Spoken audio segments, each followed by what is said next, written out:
only real legitimate discussion in my mind, having done this a long time, the legitimate discussion has to do with balancing a woman's autonomy and bodily integrity versus the rights of the child within her uterus. And those are both legitimate issues to discuss.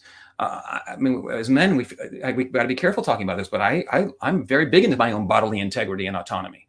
And I feel very strongly about my wife's bodily integrity and autonomy and my two daughters. But like everything else in life, there's a balance that we have to find.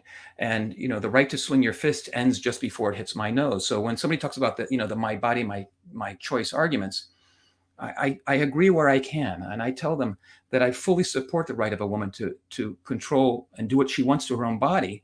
I just don't believe she has the right to do something harmful to another person's body. And a pregnancy involves at least two people, sometimes three, if there's a triplets or more. That's the my body part. And the my choice part is I again, I agree where I can. And I say a woman should have the right to choose.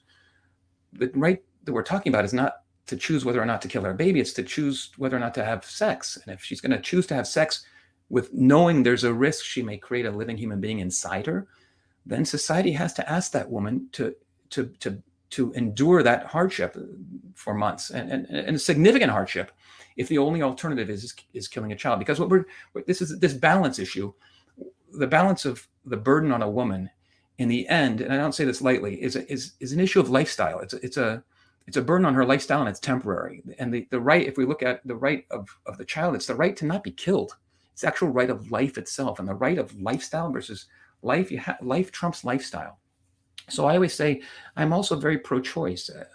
I believe in one less choice than the pro-choice movement. I believe you can choose abstinence, you can choose motherhood, you can choose adoption.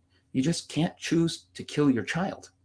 So that's the discussion. I think the only one that really is a difficult one in a sense with a logical conclusion, and that is that we have great respect for anybody's bodily integrity and autonomy, and we fully understand that it's just not absolute, because life is complicated. Life is complicated in that regard.